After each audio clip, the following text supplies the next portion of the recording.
Hi everybody, it's Gail. I am coming to you with a new do so you don't have to adjust your screen or change the channel. You're at the right place. Just had to cut my hair. Just had to do it. Kind of wanted to get it off my neck because it's so hot.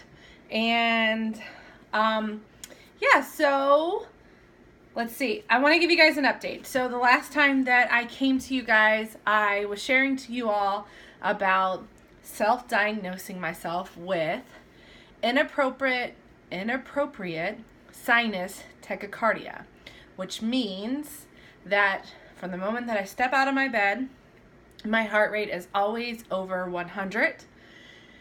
If I do anything like walk to the car or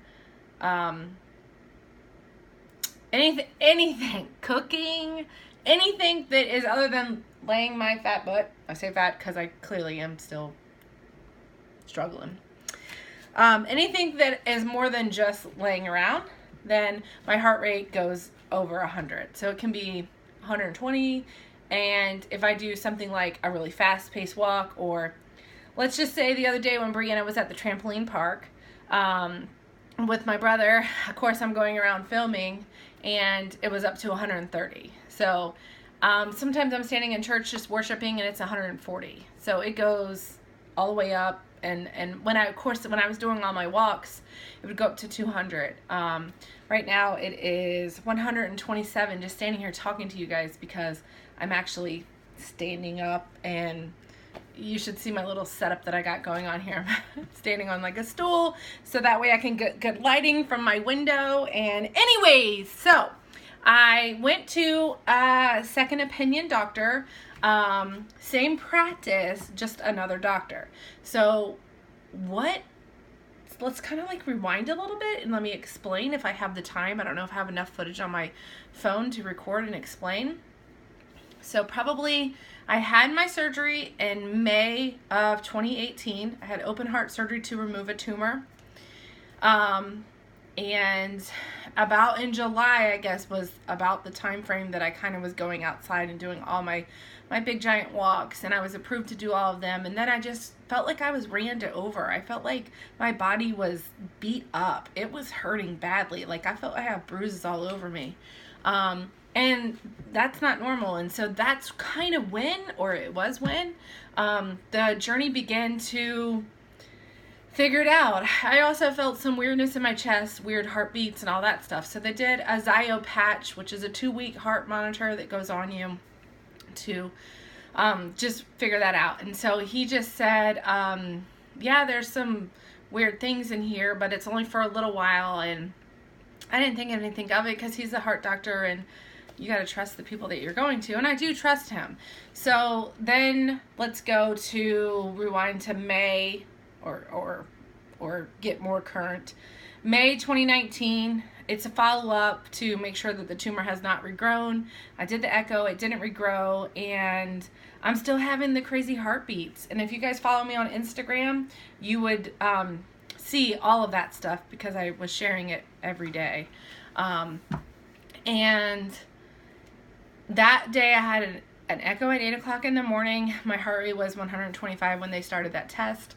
At 10 a.m. I had an appointment with him to review the test, and I think my heart rate was like 130, and he goes, is your heart rate just like this because you're sitting in my office? And I was like, no, it's like that all the time, and I've explained this to him. So he's like, okay, well, we want you to do another Zio patch. And here's the deal, like when you get stuff, when doctors order things, it does not mean the insurance is going to pay for that. So that Zio patch that I had, I got a bill for $1,000. And I sent an appeals process to the insurance company, and they said because he didn't order a Holter patch first, which is a 2-day Holter, big old chunky wires everywhere, because he didn't do that first, they're not going to pay for it. So I was like, look, buddy, if you want to do a Holter patch, then we can. And so he goes, yep, let's do that. So he ordered a stress test first and then the Holter. And I go into details of all of that in the video. I'll link it below to explain all that stuff. So now it is time to get the report of it, right? So Zio, it takes like a couple months actually to get the report from that. And a Holter, it's only supposed to take I thought like a little bit of time, but it was actually almost a month, like 3 weeks, for a doctor to review it. So while all this is going on, the temperature outside is getting hotter. I drive a school bus, and I'm struggling in the afternoons to breathe in the heat. So my job has been fully aware of everything. I've kept them in the loop of everything. Hey, I can't do today. I can't work today. And so it was a repeat of me saying I can't work today to them saying, hey, well, give us a note.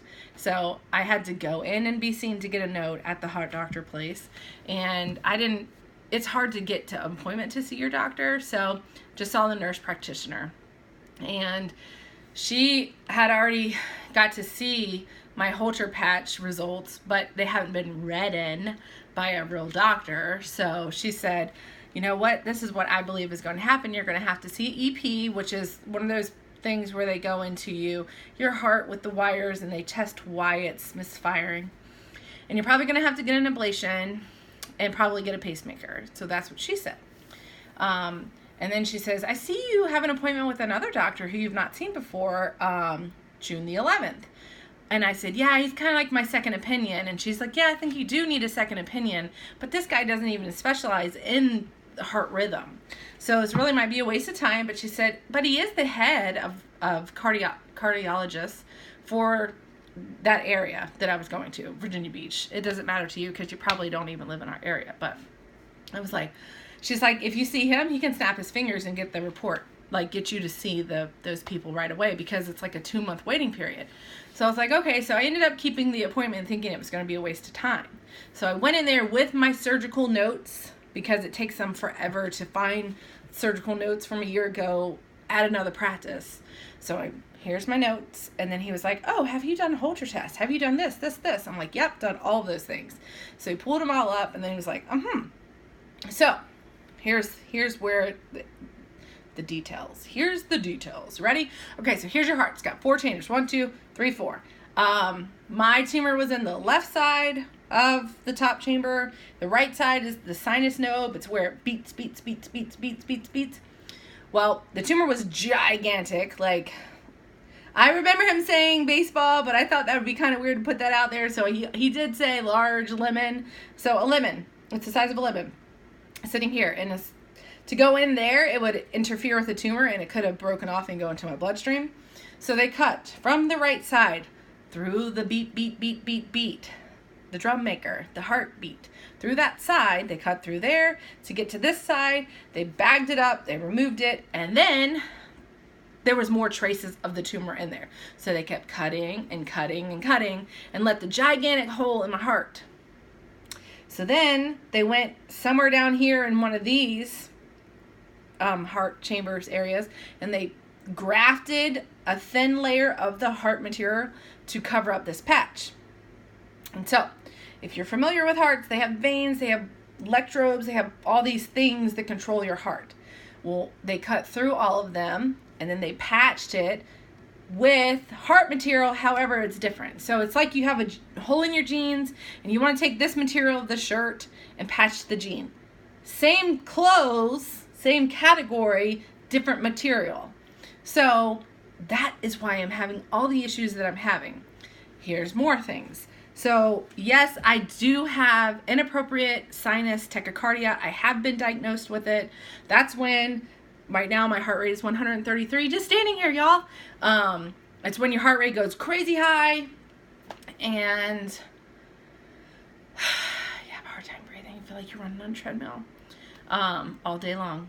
And then I've also been having issues to where I feel like I'm going to pass out. My legs don't want to work. My arms don't want to work. All these other little things. So he said that in the Holter patch and also in the Zio patch that they did almost a year ago, July, there are beats that are incorrect in my rhythm.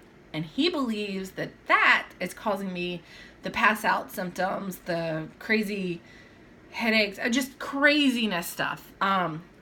Weakness, shakiness, feel like I'm going to pass out, headaches.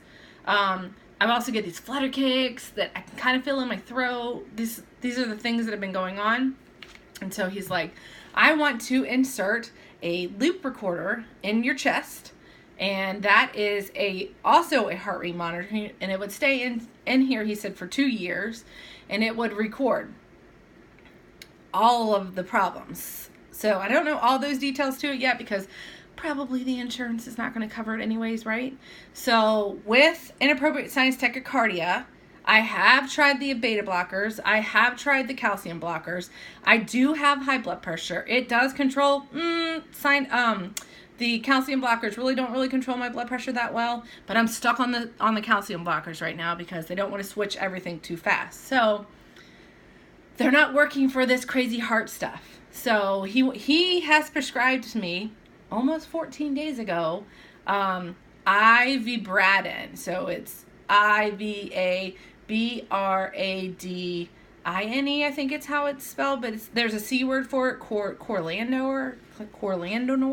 Anyways, it's for patients who have heart failure. No, I don't have heart failure, but simultaneously they found out that it helps with people who have super, super fast heart rates, inappropriate sinus tachycardia. And guess what? The insurance has denied it. So it's going through the appeals process.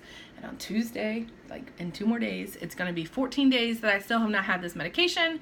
I see him again in 14 more days to discuss doing the loop recorder and all that stuff. So basically that's, I think, it in a nutshell of what's going on.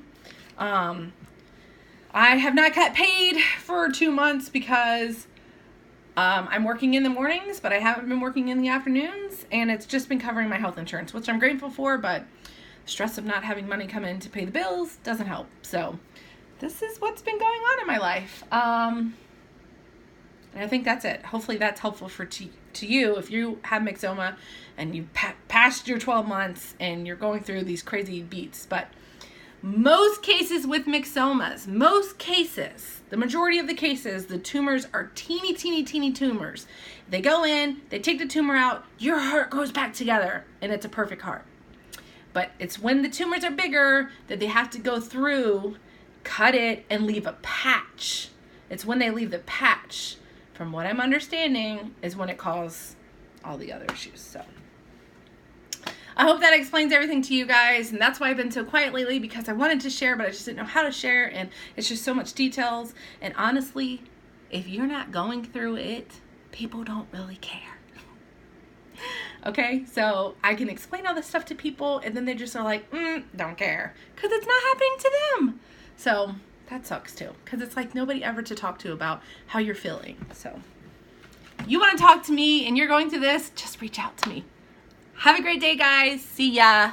Thanks again for all your love and support.